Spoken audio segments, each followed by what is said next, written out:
listening to Inside Voices on WNHHLP 103.5 FM.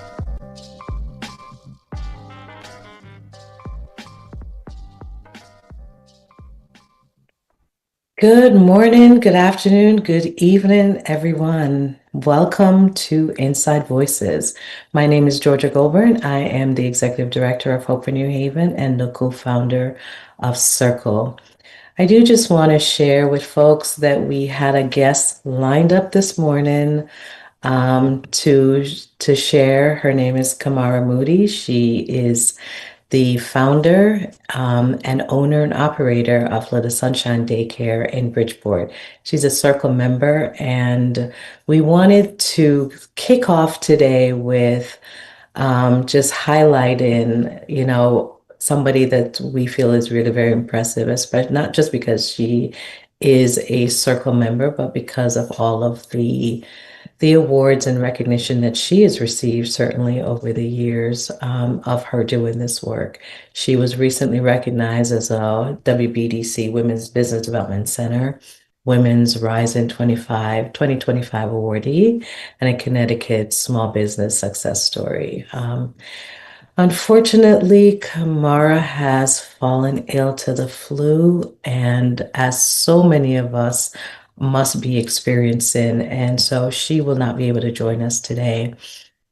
So we wish her well, wish her good recovery, but it also gives us an opportunity just to talk about, what we're seeing out there in the daycare world. The flu pandemic is really, really bad.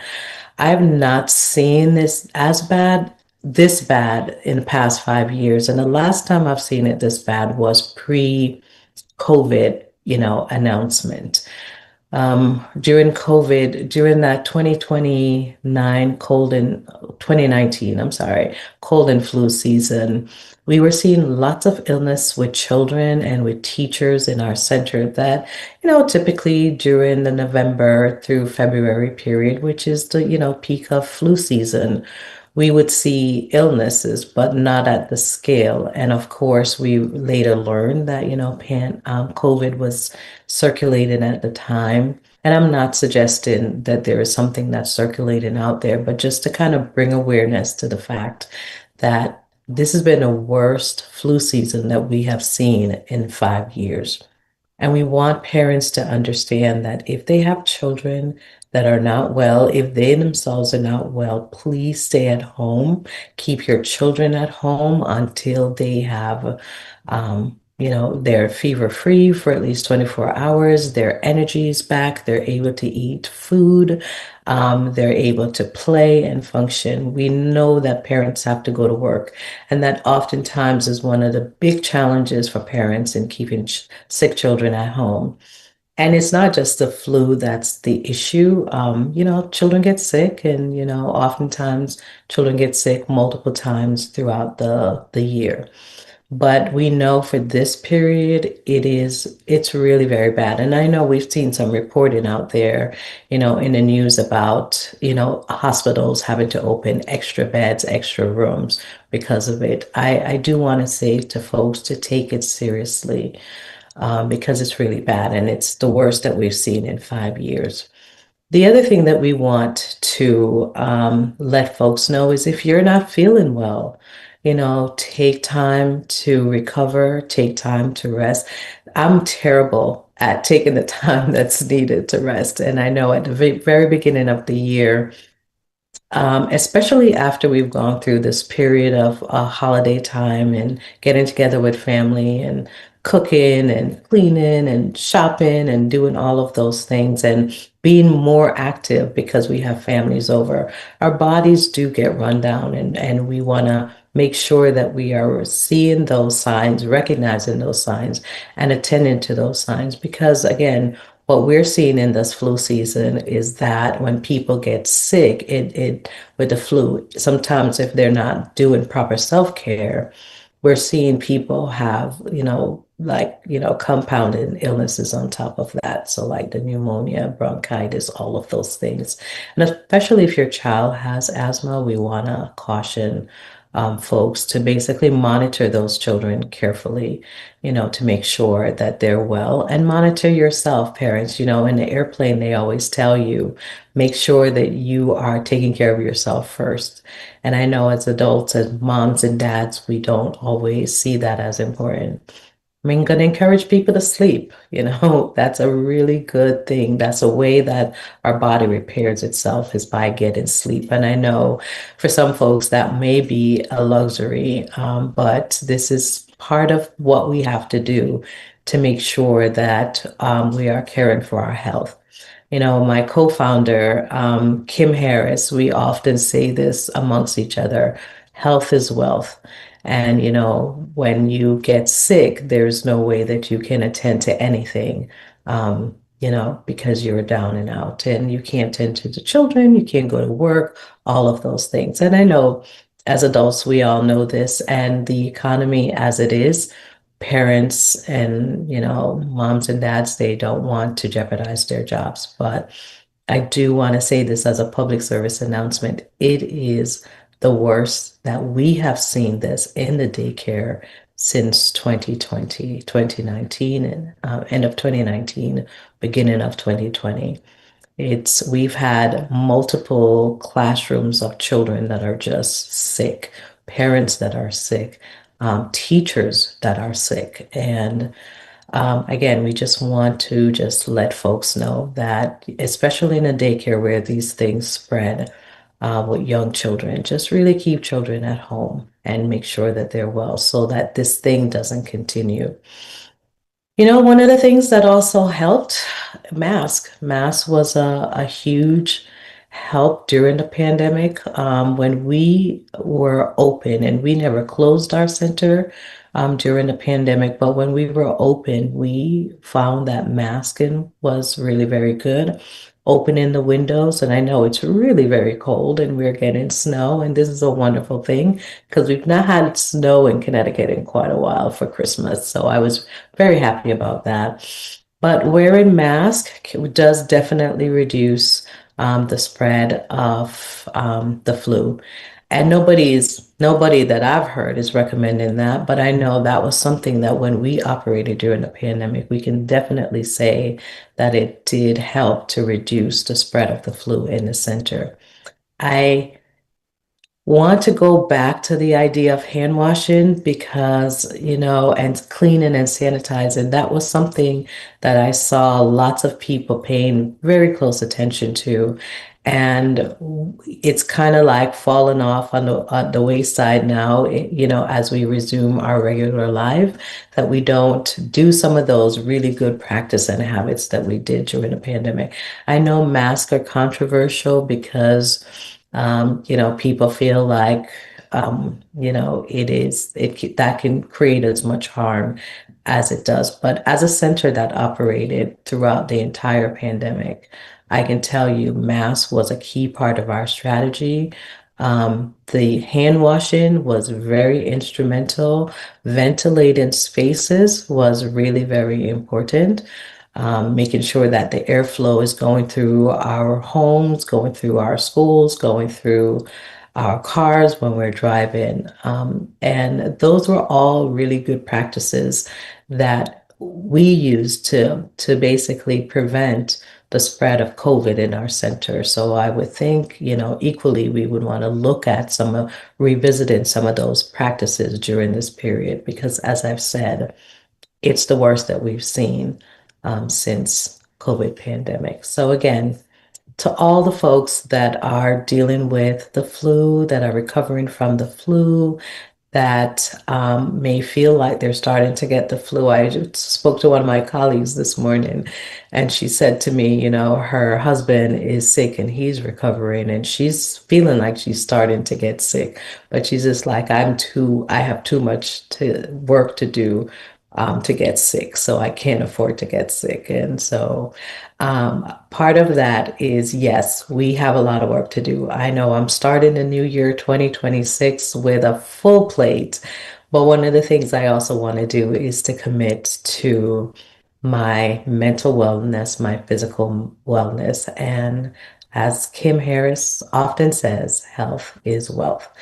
So that's it. For folks who are interested, the Office of Early Childhood puts out lots of information for childcare centers and facilities. Parents can certainly access these information on their own. I know that in our center, we do post information about, how we take care of ourselves.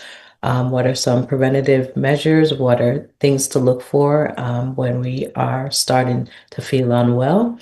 And we certainly would encourage, we get these information from the CDC and the Department of Public Health, as well as from the Office of Early Childhood. So we encourage you to go to their website, visit their website. I'm going to give you that website in a moment. It is ctoec.org, ctoec.org. Please visit their website. They have tons of information for providers and for parents. They actually have a respiratory illness guidance. And of course, the Department of Public Health website has tons of information and resources for parents. And of course, when you're at your doctors, make sure that you're talking to them about how what resources you need to just basically take better care of ourselves. Again, we are going to prioritize our mental health and our physical health in 2026. At least that is, I know everybody has, goals, New Year's resolution for themselves. And this really shouldn't be a New Year's resolution, but a New Year reminder that these are important things for us. All right. So get well, get better soon, Kamara, and all of those folks that are struggling with the flu right now, and hope to see. Well, we'll definitely have her on in a show coming up shortly. Um, and as we're talking about um, big things that are happening in the state, there's also lots of things that are going on in the world, in the country. Obviously, people are hearing about the Minnesota daycare fraud that is happening. And I have to say, I have been very interested in that story for a very long time. So this is something that didn't just happen overnight, by the way. And a lot of people, if you're not paying attention to it, may not know what's going on. And I'm going to give you just an overview of this and talk about how it's now impacting Connecticut. I have to say, when I started watching this story, this was years ago. This, not years ago, I'm sorry. This was happening, has been going on now for months. But in Minnesota, this has been going on for years. There has been investigations. There have been prosecutions around the fraud that's happening, and a lot of reporting done in Minnesota about the daycare fraud. And these reportings, I think, preceded the other fraud, that $100 million fraud, where the Feed the Children fraud. So this story has been going on for quite some time, but it is now, it's because of this viral video that, and I'm not going to mention the person, because I don't think, personally, haven't watched the investigation over time. I don't think that his investigation was very well done, but he certainly did bring light to a story that has been going on in Minnesota for quite some times. So the everybody, maybe people don't know, but there has been record fraud uncovered in Minnesota, and the most famous one that has been in the news and the zeitgeist for the past couple of weeks is the one related to Feed the Children, where you have a group of people coming together to defraud, I think, the state of Minnesota of over $100 million. And the fraud is said possibly to even exceed that amount, but at the very least, that's what's been going on. And in in close relation, some of those Feed the Children fraud funds they were finding that they were also ending up in daycare centers. And they've named a couple of daycares that folks are going to be investigating. And I don't want to malign anybody by, giving those names, because again, we don't know based on this viral video that went if any of those folks were actually involved in any kind of fraud. But definitely the Feed the Children program did funnel money to certain daycare centers in the state. And so there is some alignment between the Feed the Children fraud and the daycare fraud that is occurring. One thing I will say, if you're a parent and you may have heard the story that as a result of this Minnesota fraud, um, or the alleged fraud by certain daycare centers that this viral video identified, there has been a statement that all childcare funding to states will be frozen. Why I'm saying there's been a statement because outside of a tweet, there hasn't been any official statement from the federal government to the state of Connecticut. And as of the time that I'm speaking right now, and let me go just check my email, just check email just to see because things are moving really very quickly. But the Office of Early Childhood has we have a listserv in the childcare community, and the Office of Early Childhood will send any notices through that listserv to us. So, as of right now, if parents are hearing that childcare funding has been frozen across the state, and if people are hearing that funds have been frozen across the state, nothing official has come through the federal government to the states about that. So we just want to clear those facts up. If anybody is hearing and feeling stressed and feeling nervous about the fact that they may not have access to the Care for Kids program. So Care for Kids is our child care subsidy program that is funded by the federal CCD CC it's DBG grant. It's the Child Care Development Block Grant, right? So DBG grant, right? So the federal government makes childcare subsidy available through that block grant. Those are the same funds that parents can access again through the Care for Kids program because that's what our our child care federal tax or federal child care funds are called. And so parents who are receiving Care for Kids, that is the fund that may be impacted. And I say maybe because there again has been no official action taken by the federal government to halt these funds. I know one of the things in the tweet mentioned that they wanted states to give better accounting of these funds and how and proof, in fact, that these funds are being used in the appropriate way that it was supposed to be used. And outside of that, there has been no official language or any advice given, any guidance given to the states. And as of right now, I'm looking at my email, nothing has come through our listserv to say this is happening. And so we want to say for everybody else just to hold tight, hang tight as everybody else is doing to see what will occur. For Connecticut, we have funding to cover all Care for Kids families for the month of January. We do know we still have to wait for additional guidance beyond the 31st because again, there is a budget that still needs to be passed. I know people are aware of the government shutdown and they are aware that the shutdown basically was around the fight around healthcare and that was resolved, but it wasn't solved. So what they did during the shutdown was just to kick the can down the road. And the can, it basically runs out at the end of this month. And so there's going to be new rounds of negotiation again to either fully fund or provide a continuing resolution to fund government.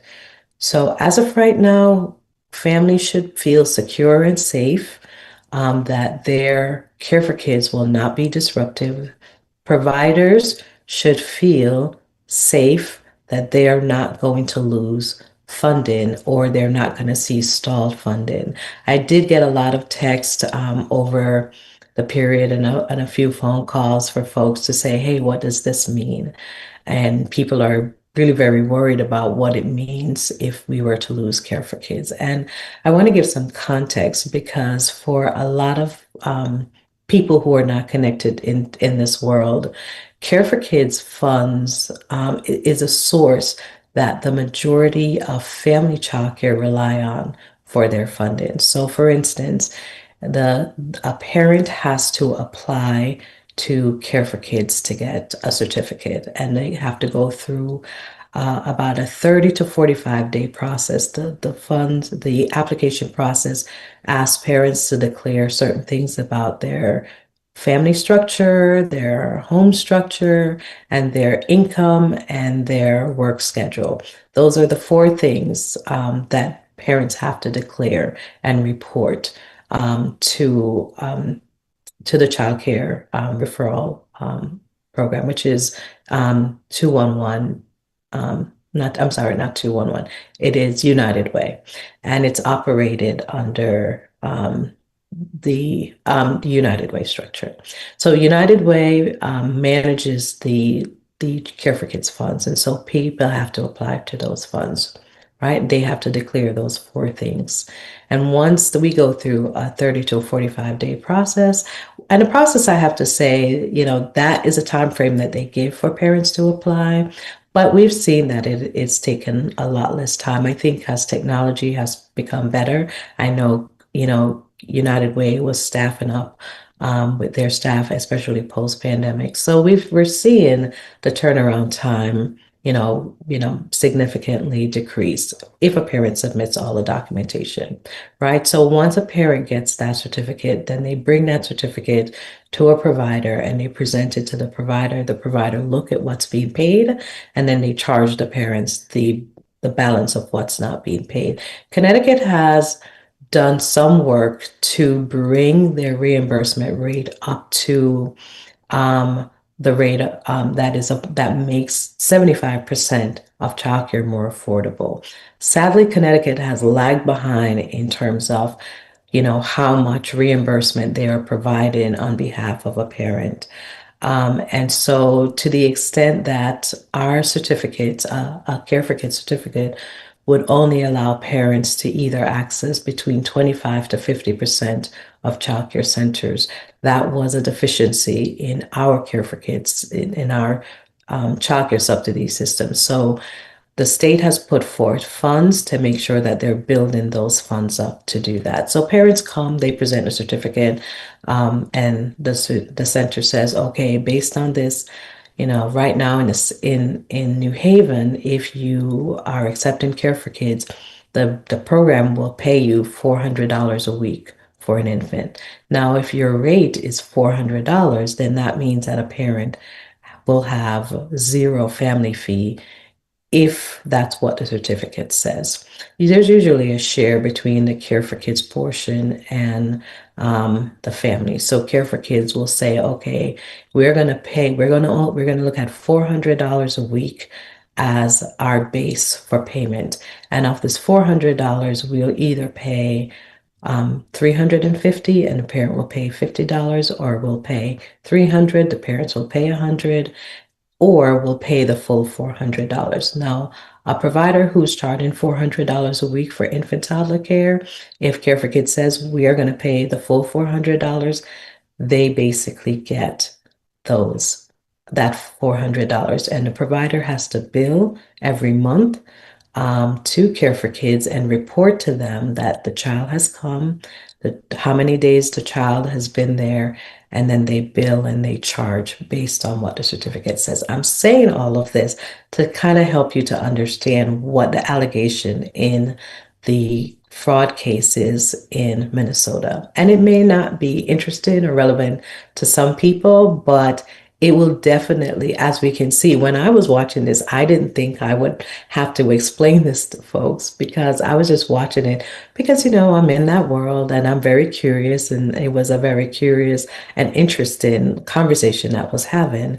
Little did I know that we would be impacted by this case that was going on. But going back, so again, many family childcare providers, they are serving many of our lower income families. And so to the extent that those family childcare providers are getting the bulk of their money from Care for Kids, this is a concern for them. And that certainly is something that as a state, we want to make sure that we're taking care of our family childcare providers. We're going to explain in a different episode the Care for Kid crisis. We've talked about this, and we're going to continue to talk about this, especially as we're coming into the legislative session, because Care for Kids right now has an enrollment management system. We're hoping to get the new commissioner on our pod and on this show, and we're certainly going to ask her about this. And there's some other guests that we're planning to bring on board, and we're certainly going to talk to them about the Care for Kids issue. But certainly there is a problem right now in the Care for Kids system in that it's not taken 30 to 45 days, but rather it's taken 6 to 9 months for a parent now to go through this processing. So for many family childcare providers, they're already very vulnerable. They're feeling very vulnerable because they are working and supporting providers or families to come into their program and access childcare, many of whom don't have Care for Kids. And so not just the family childcare providers, but wanting to recognize them because they are the most vulnerable, because they serve a lot of these families. But a lot of the family childcare providers, along with centers, are negotiating rates right now to help parents who do not have childcare subsidy to come in and to pay what is affordable to them. And for many parents, $400 a week is not affordable. And $400 a week for an infant or a toddler is about average in the States. So there's certainly folks that are below 400 in terms of their tuition charges, and you can find many of those at the family childcare level. But tuition prices for infants and toddlers are ranging anywhere between $400 to $600 a week, right? So for a parent who has one child that would be eligible for the Care for Kids program, that's just inaccessible and unaffordable. And so that being compounded with two children just makes childcare not accessible or affordable. But going back to my statement and my worry about family childcare providers, they're the ones again that are receiving the bulk of these funds. So if you imagine that you have 6 to 9 children in a program, and let's say all 6 children or 9 children are on Care for Kids, and Care for Kids are paying at least 80% of the tuition based on the certificate. If the Care for Kids program gets suspended, not in Connecticut, and I'm going to explain why in Connecticut that may not impact us as much.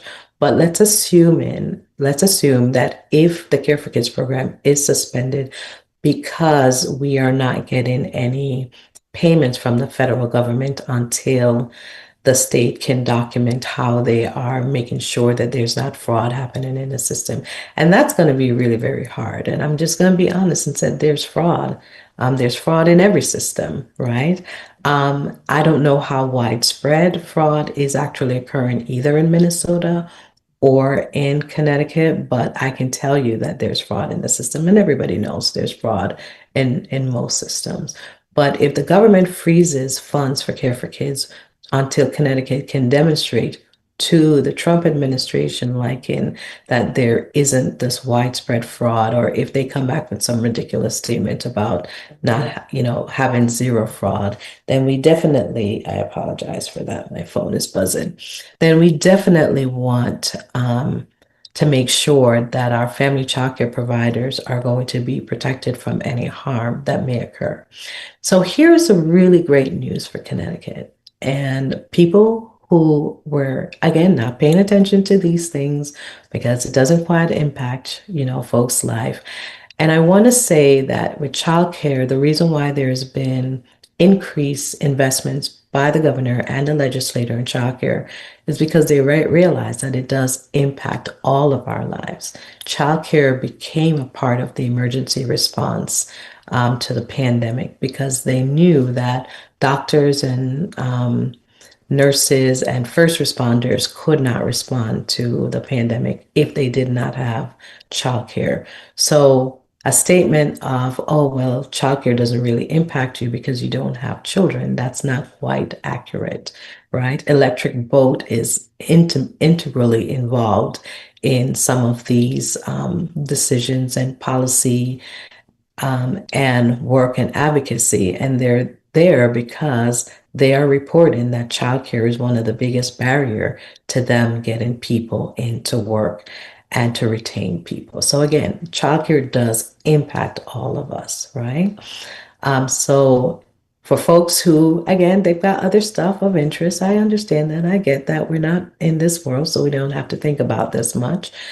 Um, Connecticut actually was very proactive in a special session that was coming up, and I have to say, I was so proud of my legislators.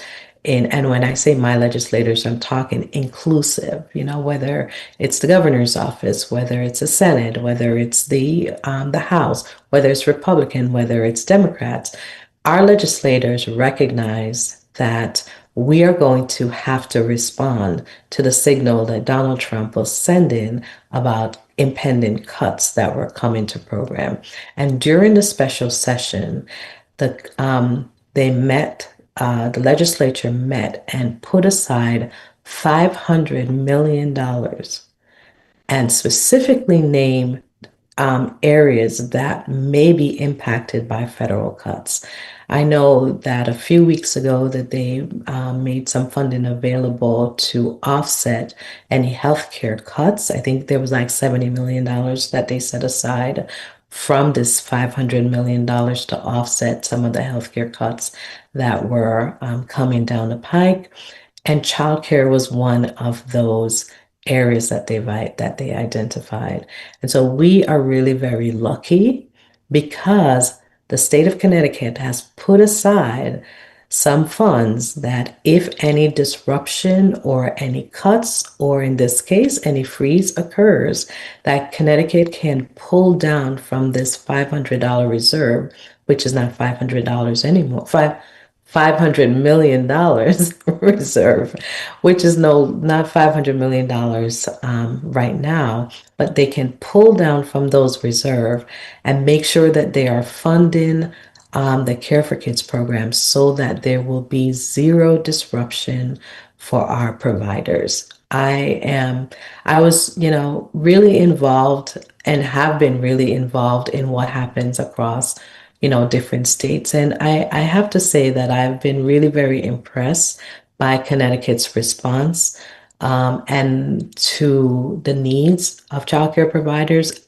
Can we do more? Absolutely. And I'm one of the main ones that's always calling them out to do more. Can they do more equitably? Absolutely. And I'm the main one in their ears, forcing and fighting for that equitable access to resources. But, when they don't do the right thing, I'm there pointing out that they don't do the right thing. So I feel equally responsible to make sure that we are pointing out the things that they're doing right.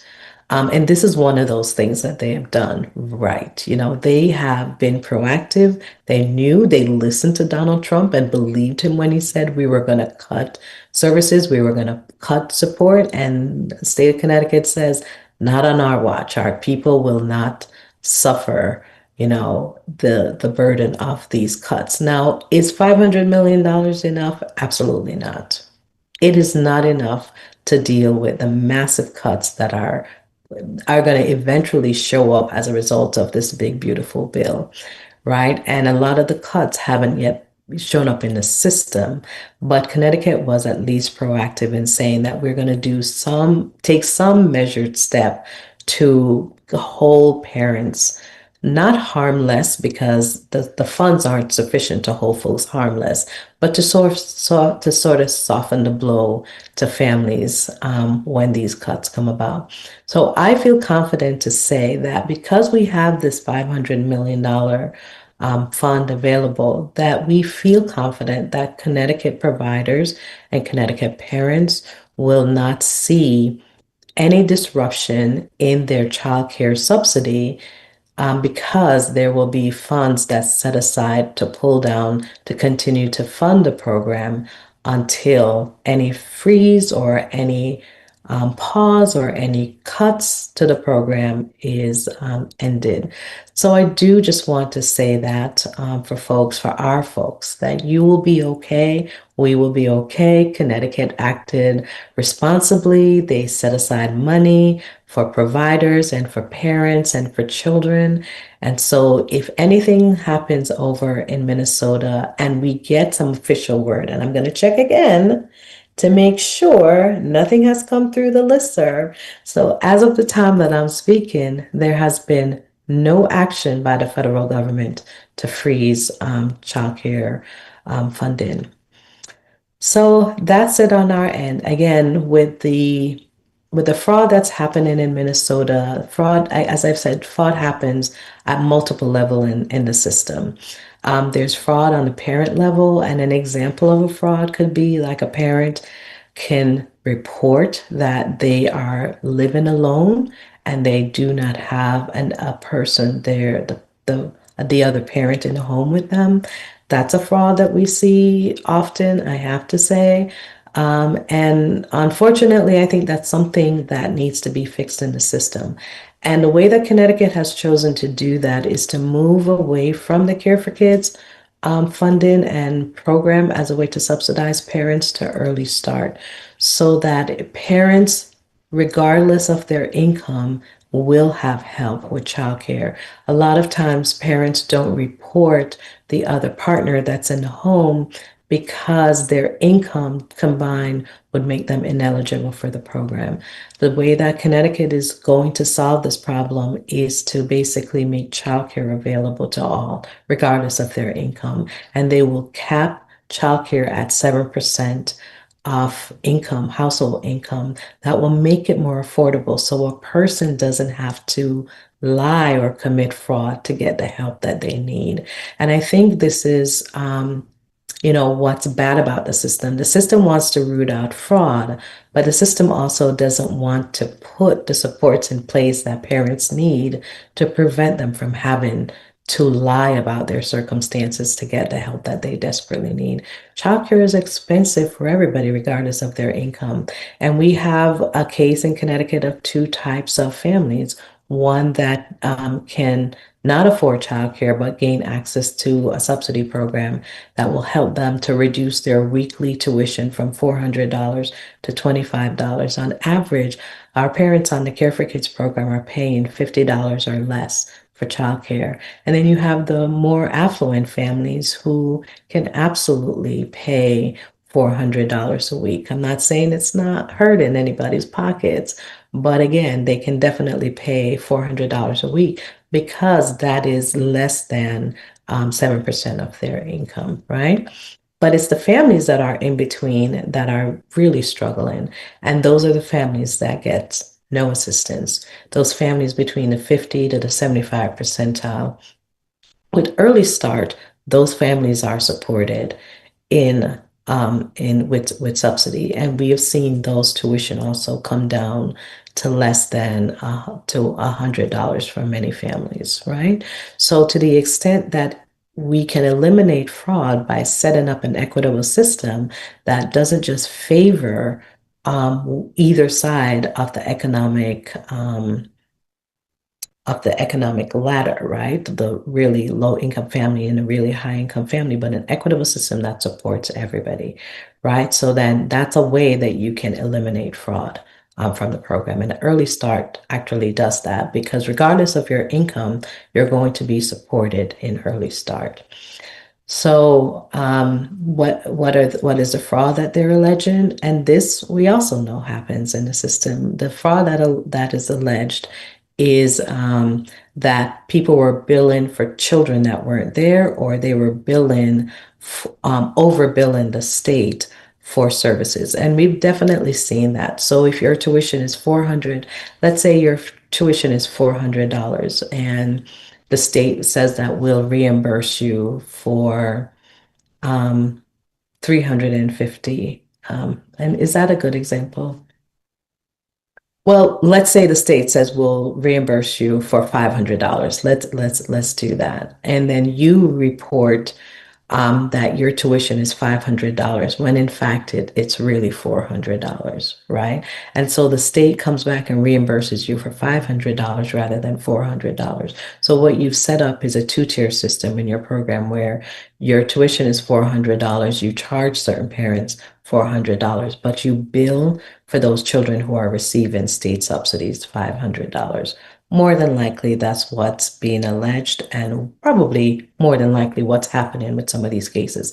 As again, I've seen some reporting that are just trying to dispel the viral video. And again, I will say, based on a person that's been watching this for a while, the viral video, while it has elevated the profile of the fraud, I think it's sort of like it may be disingenuous in the way that this person presented this video, right? But more than likely, what is being suggested is what's happening.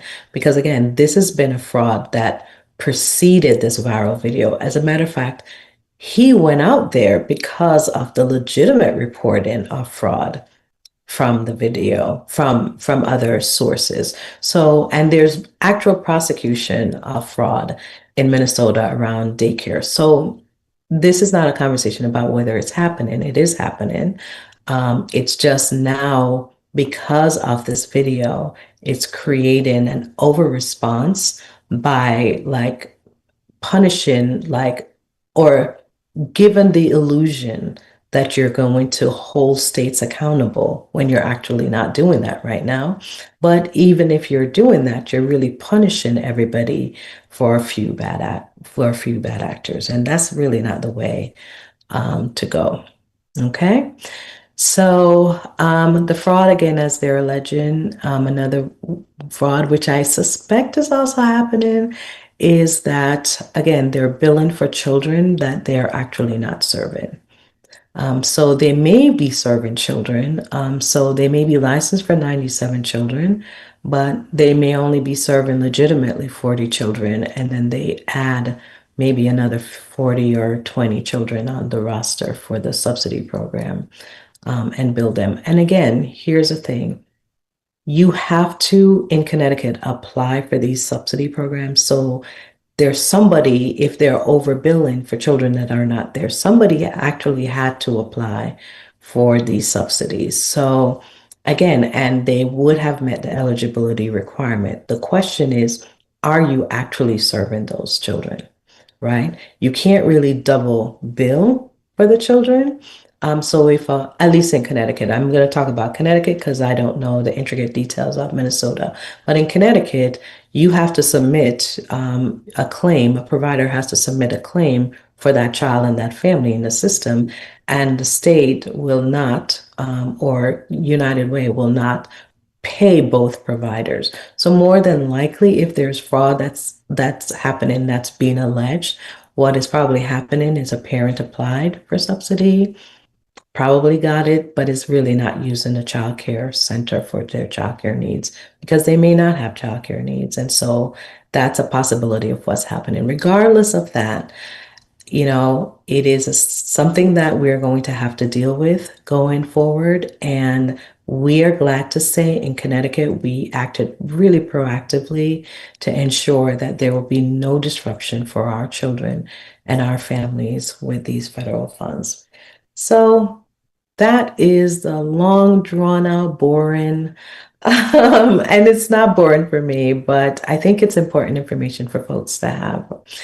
And I am deep in the weeds of these things because it's something that for us, for our organization, we want to make sure that the children and families in Connecticut are well supported with resources and investments and policies and legislation that serves them every single day, regardless of where they live and regardless of whether parents are working or not. And in addition to these things, there's some other legislative focus that we have. We brought some folks on last year to kind of highlight some of our legislative work, but more so, we are very intentional in the type of legislation that we feel is equitable. And when I say equitable, we make sure that these investments are going to children and families that have barriers, real systemic barriers to access childcare. And oftentimes, when people see Circle coming, they often only hear our concerns for children who are Black and brown. And certainly that is the focus of our organization. But we recognize that there are other children that are economically disadvantaged, that are living in rural parts of Connecticut, that have some of the same barriers as families who are living in urban settings. We are very concerned about special needs children.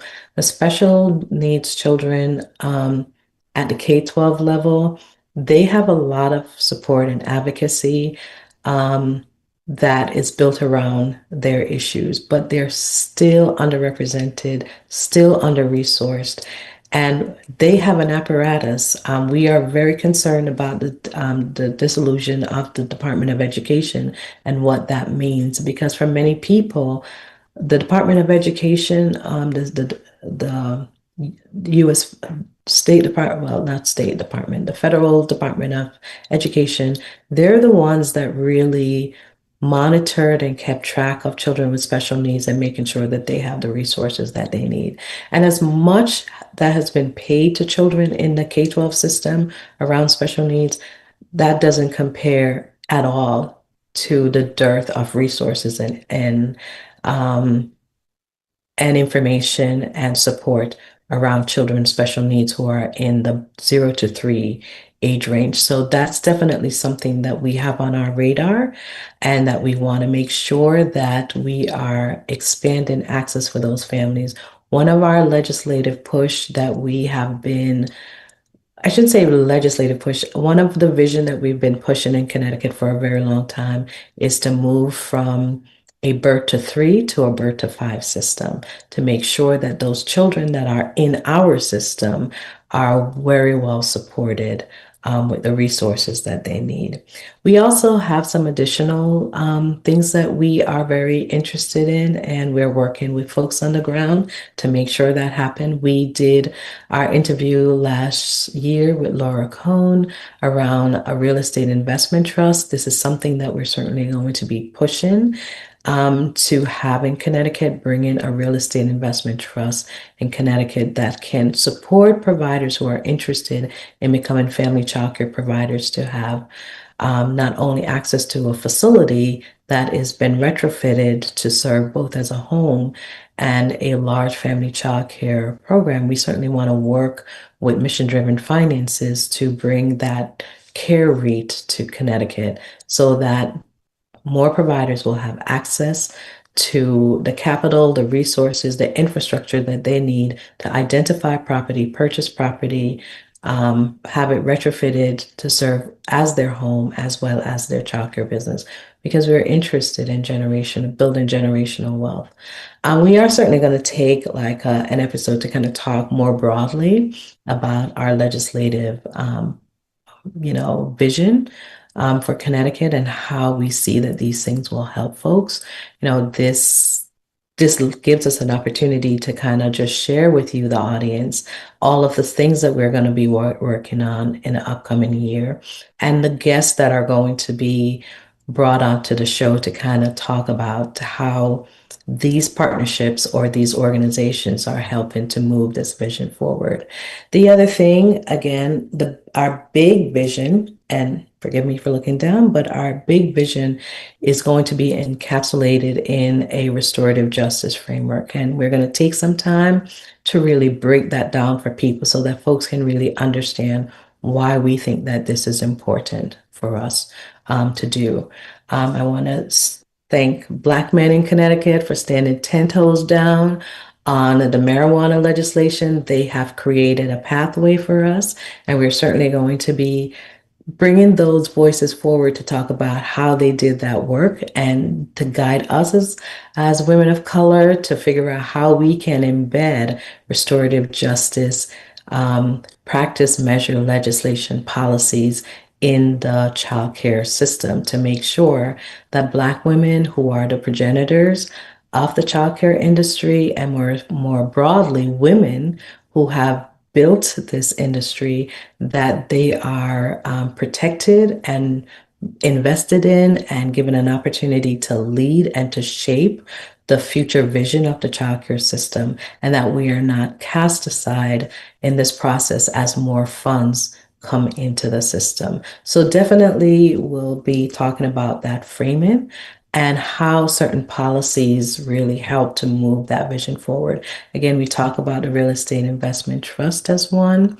Definitely Care for Kids, monitoring Care for Kids, making sure that Care for Kids is one of the resources that is, as we are transitioning to early start, that we're still paying attention to it. Because again, the majority of family childcare providers rely heavily on the Care for Kids program.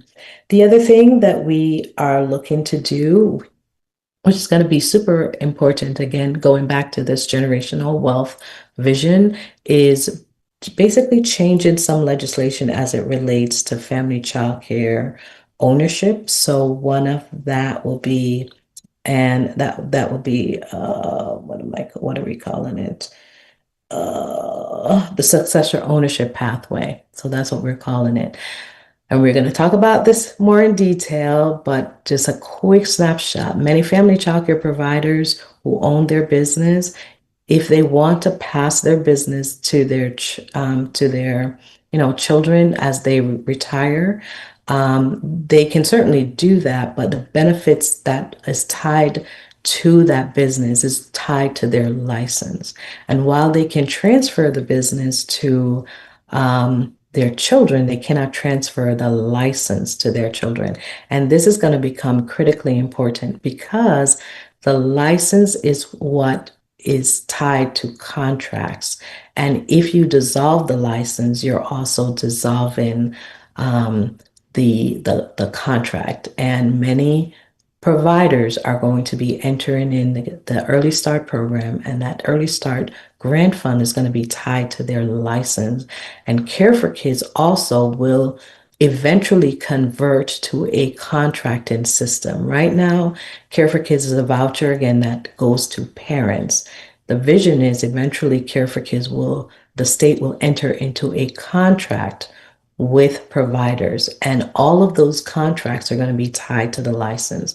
So if a family childcare provider has built a really robust business, a thriving business that has all of these contracts tied to its license, and they plan to pass this down to their relative, the relative that's taken over this business will be incredibly disadvantaged in this process because they may get the business, but they're not going to get the contracts tied to the business. So we want to fix that in the system. And again, this is not something that was intentional. It was unintentional because the vision of childcare was never to enter into contracts or to have contracts with the state for family childcare providers. And so to the extent that we want to fix this in the system to ensure that generational wealth is passed down from a provider to her, to her offspring, and they can also do the same thing. We want to make sure that that happens for those providers.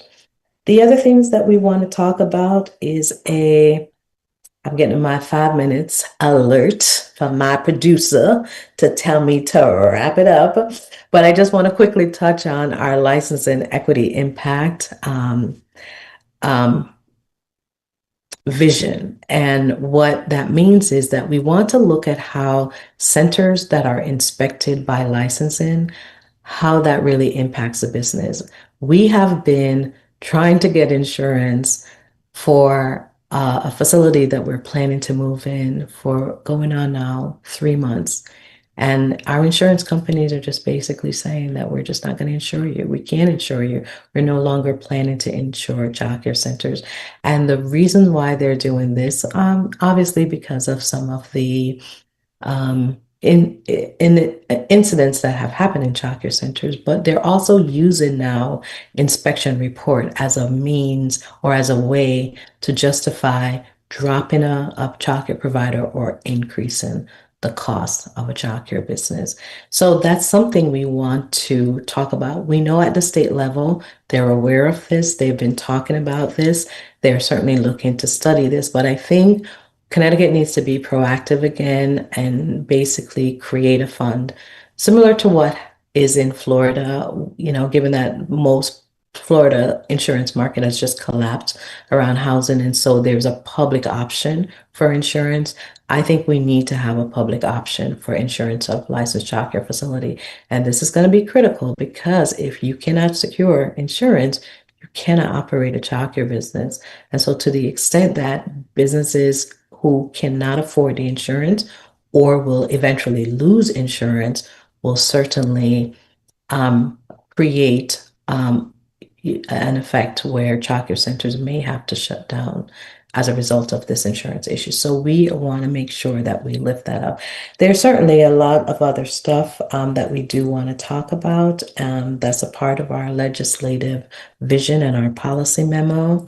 And we see some of the things that the state is really doing to address some of these concerns. And certainly, we're going to lend our voice as we always do in this work. And so we are looking forward to having all of these policies discussed in the future. And we're certainly looking forward to have all of these folks that are going to be working with us to advance equitable childcare system, not just for children of color, but for all children and families in Connecticut.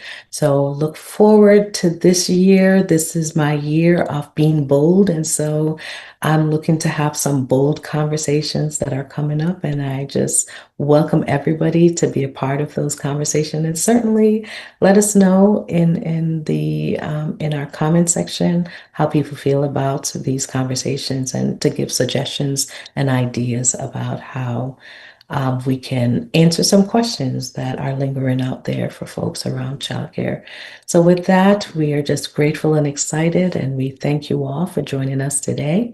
And we're going to have more of these style conversations where we don't have a guest and to dig deeper into policy. So thank you all for joining me today. Happy New Year to everyone, and see you in the future.